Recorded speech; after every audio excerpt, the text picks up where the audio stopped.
அது வாஸ்து போய் பார்க்குறது. ஸோ வீடு தவறாக இருக்கும், அதை சரி பண்ணதுக்கப்புறம் அவங்களுக்கு கிடைத்த அனுபவங்களும் கிடைத்த பலன்களும் இப்போ நம்ம மூலையில் வந்து நீங்கள் ஒரு போர் போடுங்க. இந்த கன்னி மூலையில் இருக்கிற வாசலை அடைச்சிட்டு அந்த பகுதியில் பீரோ வச்சுக்கோங்க. அதாவது நார்த் வெஸ்ட்டில் வச்சதுனால அவருக்கு சந்திரனுடைய பாகம். அப்போ காது சம்மந்தப்பட்டது, நீர் சம்மந்தப்பட்ட பிரச்சனைகள் ஏதாவது ஒன்று வரும்.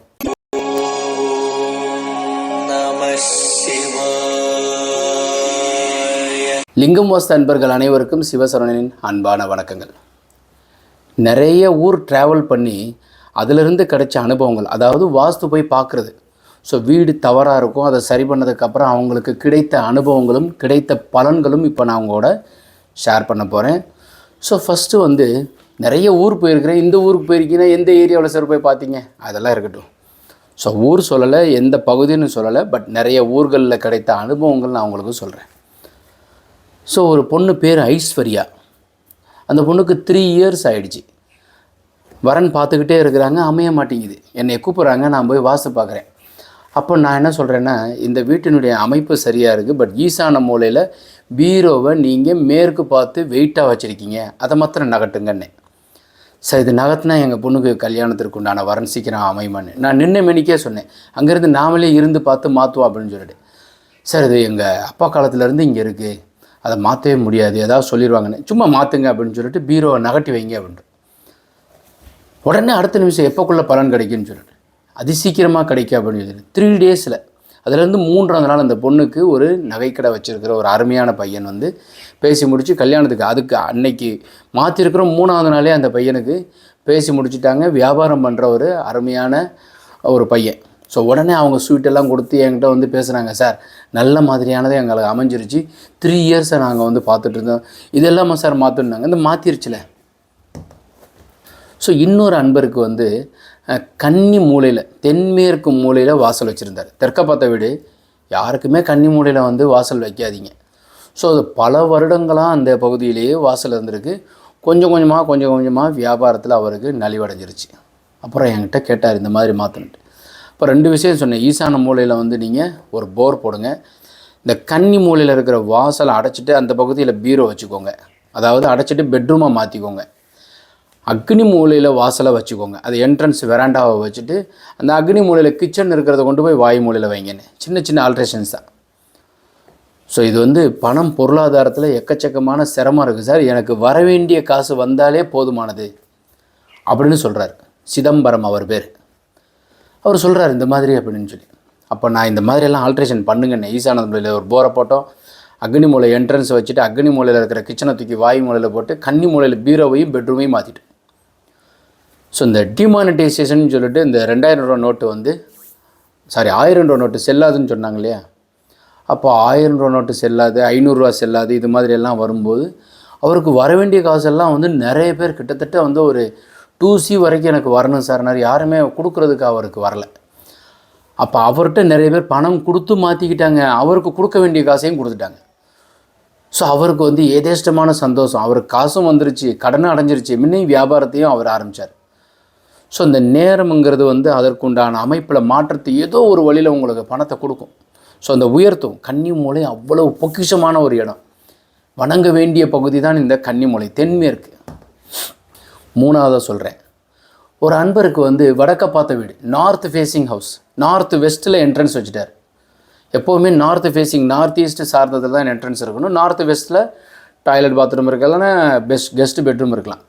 ஸோ அவர் நார்த் வெஸ்ட்டில் வச்சதுனால அவருக்கு சந்திரனுடைய பாகம். அப்போ காது சம்மந்தப்பட்டது, நீர் சம்மந்தப்பட்ட பிரச்சனைகள் ஏதாவது ஒன்று வரும். அவருக்கு இந்த குற்றாலத்தில் போனோம்னா ஜோன்னு சத்தம் கேட்குற மாதிரியே எப்போவுமே காதில் சத்தம் கேட்டுக்கிட்டே இருக்குது. ஆஸ்பத்திரிக்கு போயிட்டார். ஸோ அவர் வந்து போய் பார்த்துட்டு அவருக்கு என்ன சொல்லிட்டாங்கன்னா, இந்த காது ஆப்ரேஷன் பண்ணணுன்ட்டாங்க. ஸோ ஃபஸ்ட் டைம் போயிருக்கிறாரு. அவருக்கு வந்து இந்த மாதிரி ப்ரெஷர் கூடிருச்சு. ஸோ ஆப்ரேஷன் பண்ண முடியாதுன்ட்டாங்க. அப்போ 2ஆவது தடவை போயிருக்காரு. அப்போ வந்து ஃபீவரு, ஜுரம் எல்லாமே சேர்ந்துருச்சு, பயமும் ஒட்டிக்கிருச்சு.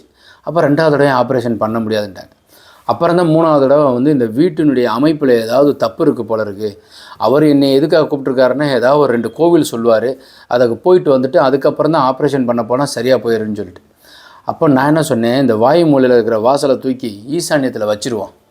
அது சின்ன வேலை தான் உங்களுக்கு, அதுக்கு உண்டான அமைப்பு இருக்குது அப்படின்னு சொல்லிட்டு வாயு மூலையில் இருக்கிற வாசலை தூக்கி ஈசானத்தில் வச்சுட்டு கன்னி மூலையில் வந்து பீரோவை சரியாக வச்சுட்டு அதுக்கு அங்கே ஒரு விளக்கு ஏற்றிட்டு குலதெய்வ கோவிலுக்கு போயிட்டு வாங்க. அதே மாதிரி வாயு மூலை கெட்டு போயிருந்ததுனால திங்களூர் போயிட்டு வாங்கன்னு சொல்லியிருந்தேன்.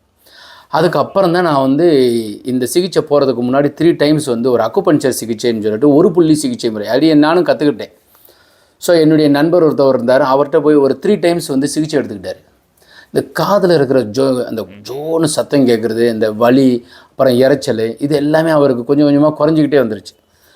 அப்புறம் ஒரு மாதம் கழித்து பெரிய ஆஸ்பத்திரியில் போய் பார்க்கும்போது ஆப்ரேஷன் ஸ்டேஜ் இல்லை, சும்மா மருந்து மாத்திரை ஊற்றினா போதும் சரியாக போயிடும் அப்படின்ட்டாங்க. அப்போ என்கிட்ட கேட்குறாரு, இது சிகிச்சையே போதுமா சார்னாரு. வாசல் மாற்றிட்டோம்ல போதுமானது அப்படின்ட்டு. அந்த காது சம்மந்தப்பட்ட பிரச்சனை நின்று அவர் நிறைய எங்கள் கூட கம்யூனிகேஷன்லாம் ஆக ஆரம்பிச்சிட்டார். ஸோ அதிலேருந்து நிறைய வீடு சம்மந்தப்பட்டதில் அவரே இப்போ கிட்டத்தட்ட பார்த்திங்கன்னா அவர் ஒரு வாஸ்து நிபுணர் ஆகிட்டார், பழனி. ஸோ அவர் வந்து ஒரு பெரிய மாற்றத்தில் ஒரு சந்தோஷமாக அதுக்கப்புறம் எந்த விதமான சிகிச்சையும் இல்லாமல் நலமாக இருக்கிறார். சித்ரான்னு ஒரு பொண்ணு, வயசு ரொம்ப பெரிய அளவில் கிடையாது, 2 பிள்ளைங்க இருக்காங்க. ஸோ அக்னி மூலையில் வடக்க பார்த்த வீடு. ஸோ வாசல் சரியாக ஈசானத்தில் வச்சுருக்காங்க. ஸோ நேராக உள்ளே போனீங்கன்னா எய்த்தாப்பில் தான் கிச்சனு, அக்னி மூலையில். அந்த கிச்சனை தாண்டினோடனே தான் வந்து அக்னி மூலையில் டாய்லெட் இருக்குது. ஸோ அந்த வீட்டுக்கு போய் பார்த்துட்டு வாஸ்துபடி எல்லாமே சேஞ்சஸ் எல்லாம் வந்து சொல்லிவிட்டு அக்னி மூலையில் இந்த மாதிரி டாய்லெட் இருக்கிறதுனால ஜாதகத்துலேயும் சுக்கிரனோட வந்து ராகு சேர்ந்துருந்தார். கருப்பை சம்மந்தப்பட்ட பிரச்சனை உங்களுக்கு வந்து மறையலாமே அப்படின்னு. சார் மருந்து மாத்திரை சாப்பிட்டுட்ருக்கோம் சார் அப்படின்னாரு. ஒரு பெண் சம்மந்தப்பட்ட ஒரு ஆஸ்பத்திரி நீங்கள் போய் வந்துட்டுருங்கன்னு. ஆமாம் சார் அப்படின்னாங்க. அப்போ நீங்கள் வந்து இந்த அக்னி மூலையில் இருக்கிற டாய்லெட்டை தூக்கி மாற்றி போட்டுக்கோங்க, அக்னி மூலை சுத்தம் பண்ணிக்கோங்க அப்படின்னு சொல்லிட்டு நான் சொல்லிட்டேன். அப்புறம் அவங்க வந்து என்கிட்ட கேட்குறாங்க, இதை மாற்றினாக்கா என் வீட்டுக்கார அம்மாவுக்கு இந்த மாதிரி இருக்கிற பிரச்சனை தீருமா அப்படின்னு கேட்டேன். கண்டிப்பாக அக்னி மூலையில் இருக்கிற செப்டிக் டேங்க் சரி, டாய்லெட் பாத்ரூம் சரி, கருப்பையினுடைய தொந்தரவுலேருந்து உங்களுக்கு 100% விடுதலை நல்லா ஆரோக்கியமாக வந்துடுவாங்க அப்படின்னு சொல்கிறேன். அப்புறம் அந்த அக்னி மூலையில் இருக்கிற டாய்லெட்டை உடனே அவர் எடுத்து மாற்றிட்டார். அவருக்கு வர வேண்டிய பணமும் வந்துச்சு. போதாக்குறைக்கு அவர் வீட்டுக்காரரே அவருக்கு ஒரு ப்ராப்ளம் இருந்தது.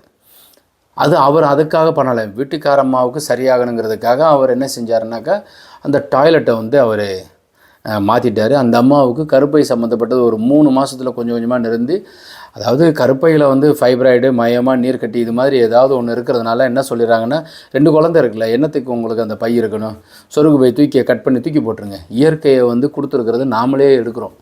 ஸோ அதனால தான் வந்து இந்த காட்டுக்குள்ளே பயங்கரமான காட்டு தீ வருது, எக்கச்சக்கமான வெள்ளங்கள், மக்களை மொத்தமாக அள்ளிட்டு போகிறது, இதெல்லாம் நடக்குது. நம்ம இயற்கையை மதித்தோம்னா இயற்கையை நம்மளை எந்த விதத்துலேயும் ஒன்றும் தொந்தரவு பண்ணாது. இயற்கை கொடுக்குறத நம்ம இயற்கையாக வந்து ஒரு கருப்பையை கொண்டு போய் சொருகி உள்ளே வைக்க முடியுமா? இப்போ என்னமோ வந்து வெளிநாட்டில் நடக்குதுன்னு சொல்கிறாங்க. ஏன் நாளைக்கு அப்படியே வந்து கட் பண்ணதை எடுத்து ஒரு இடத்துல ஒட்டி வச்சிட முடியுமா? முடியல. அதனால் எதையுமே வந்து இயற்கை கொடுத்ததை எதுவுமே மாற்றாமல் நீங்கள் செயல்பட்டால்தான் அது நல்லது. அப்போ நம்ம இயற்கையாக இருக்கின்ற பூமியில் நாம் ஏதோ ஒன்று மாற்றுறோம், அதனால தான் தப்பு நடக்குது. அப்போ அந்த அக்னி மூலையில் இருக்கிற டாய்லெட் மாற்றினோன்னே அவங்களுக்கு வந்து அந்த அம்மாவுக்கு மாறிடுச்சு. இந்த வீட்டுக்காரருக்கு என்ன ப்ராப்ளம் இருந்திருக்குன்னா எனக்கு தெரியாது. நான் வந்து வீடெல்லாம் பார்த்துட்டு எங்கள் ஆஃபீஸ் வாங்கன்ட்டேன். அப்போ எங்கள் ஆஃபீஸுக்கு வரும்போது தான் அவர் வந்து கனமான ஒரு கண்ணாடி போட்டிருந்தார். அப்புறம் நான் கேட்டேன், நீங்கள் வந்து இருந்தப்போ வந்து கமலஹாசன் மாதிரி இருந்தீங்க, வீட்டில் என்னங்க இவ்வளோ பெரிய கண்ணாடி போட்டு வர்றீங்க அப்படின்னு. சார் எனக்கு 30% பார்வை தான் சார் இருக்குது, 70% பார்வை கிடையாது அப்படின்னு சொல்லிட்டாரு. இது யாருங்க உங்களுக்கு சொன்னாங்கன்னு கேட்டேன். இது ஒரு டாக்டர் சொன்னார். டாக்டர் தானே சொன்னார், கடவுள் ஒன்றும் சொல்லலைல்ல, சாமி கிடையாதுல்ல அவர் என்ன. அப்புறம் அந்த வீட்டினுடைய மாற்றம், ஏன் ஒரு ஆஃபீஸ் வந்தாருன்னா அங்கே ஜாதகம் அவங்க வீட்டில் வச்சு படிக்கிறது கிடையாது, எல்லாமே வந்து எங்கள் அலுவலகத்தில் வச்சு தான் நான் வந்து எல்லாமே அவசரம் இல்லாமல் பிரித்து படிக்கும்போது அப்போ தான் வந்து அவர் இதில் ஜாதகத்தில் அந்த சுக்கிரனானவர் சந்திரனானவர் வீக்காக இருந்தார். அப்போ ட்ராப்ஸை போட்டுக்கிட்டே இருந்தார். அப்புறம் இந்த வீட்டினுடைய அமைப்பெல்லாம் மாற்றுங்க அப்படின்னு சொல்லிட்டு அவருக்கும் இந்த ஒரு சின்னதாக வந்து அக்குபஞ்சர் சிகிச்சையில் சின்னதாக ஒரு 2 மாதத்துக்கு வாரத்துக்கு ஒரு தடவை நீங்கள் வச்சுக்கோங்கன்னு. அதற்கு உண்டான பெரிய மாற்றம் பார்த்தீங்கன்னா ஸ்லிம்மாக கண்ணாடி, ஒரிஜினலாகவே கமலஹாசன் மாதிரியே மாறிட்டார். ஃபேன்சி ஆகிட்டே வந்தார். நிறைய வந்து இந்த ஐ சம்மந்தப்பட்ட சிகிச்சைக்கு உண்டானதுலேருந்து இயற்கையாக நிறைய மாற்றங்கள் செஞ்சு சரியான உணவு முறையையும் சரியாக அதற்கு உண்டான பயிற்சியும் எடுத்துக்கிட்டு, ஏன் முதவே அதை செஞ்சுருக்கலாம்ல, அதை செய்ய விடாது இந்த அக்னி மூலையில் இருக்கிற டாய்லெட். ஏன்னா அக்னி மூலைக்கு உண்டான சுக்கிரன் ஒரு கண்ணு தான் அவருக்கு இருக்குது, சுக்கிரனுக்கு 2வது கண்ணு அவருக்கு கிடையாது. அதனால் வந்து ஆண்களுக்கு கண்ணு சம்மந்தப்பட்டது ஏதாவது ஒரு பிரச்சனை வரும், பெண்களுக்கு கருப்பை பிரச்சனை வரும். அது 2 பேருக்குமே ஆட்டோமேட்டிக்காக தீர்வாக மாறிடுச்சு. அவர் கூப்பிட்டதே வந்து அவருடைய மனைவியினுடைய இதுக்கு தான். கணவருக்கே பெரிய அளவில் ஒரு மாற்றம். 2 பேருமே எங்கே போனாலும் வண்டியில் அவர் போக மாட்டார், ஆட்டோவிலையும் அதே மாதிரி அவர் காரில் தான் போவார். அப்புறம் 2 வீலர்லாம் ஓட்ட ஆரம்பிச்சிட்டார், பைக்கெலாம் வாங்கினார். ஸோ இன்றைக்கும் அவர் வந்து இளமையாக இருக்கிறார். இது மாதிரி நிறைய அன்பர்கள் வந்து எங்ககிட்ட கேட்கும்போது நிலம் வாங்குறது அப்படின்னு சொல்லி ஒருத்தவர் கேட்டார். அப்போ நீங்கள் நிலம் வாங்கணும்னாக்கா அவங்க பொண்ணுக்கு ஏதாவது அவங்க வீட்டுக்கார பொண்ணுக்கு வந்து இந்த கை மதப்பு சிஸ்டத்தில் வேலை பார்க்குறதுனால இப்படியெல்லாம் இருக்குன்னாங்க. அதை பொண்ணு எப்போ பார்த்தாலும் இந்த இடது கை இப்படி நிறைய பேர் இப்படி பண்ணுவாங்க. ஸோ அப்போ தோள்பட்ட வலி வந்துருச்சு அப்படின்னு சொன்னாங்க. இதுக்கு என்ன செய்யலாம் அப்படின்னாங்க. அப்போ நீங்கள் நிலம் வாங்குவீங்கன்னு சிரித்தாங்க. வலி வந்தால் என்னத்தையோ நீங்கள் சொல்கிறீங்களேன்ட்டு. என்னுடைய அவர் நல்ல ஒரு பெஸ்ட்டு கிளைண்ட்டும் நண்பரும் கூட. அவர் நிறைய பிளான் எங்ககிட்ட கொடுப்பாரு, வீடு கட்டுறதுக்கு உண்டான ஆலோசனை கேட்பார்.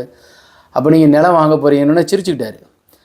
அப்புறம் பார்த்தீங்கன்னா அவர் மகள் வந்து வேற ஒரு ஊரில் இருக்கிறாங்க. அவங்க வந்து இதை மாதிரிப்பா நாங்கள் ஒரு இடம் வாங்க போகிறோம் அப்படின்னாங்க. அதே மாதிரி வீடு வாங்குறதுக்கு உண்டானது எங்கள் நண்பர்களில் கேட்பாங்க.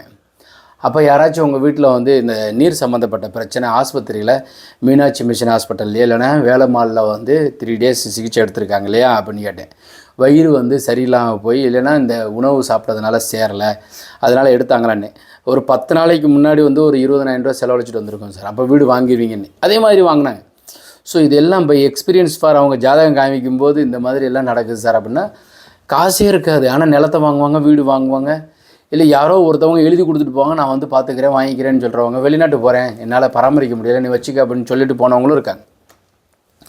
ஸோ என்னுடைய அனுபவத்தில் வந்து ஒரு பார்ட்டு சொல்லியிருக்கிறேன். உங்களுக்கு இந்த தகவல்கள் பிடித்திருந்தால் லைக், ஷேர் பண்ணுங்கள், கமெண்ட் பண்ணுங்கள். ஸோ இதெல்லாம் நடந்த உண்மைகள் நான் உங்களுக்கு சொல்கிறேன். இது மாதிரியெல்லாம் நடந்திருக்கு. ஸோ இது மாதிரி நடக்கும்.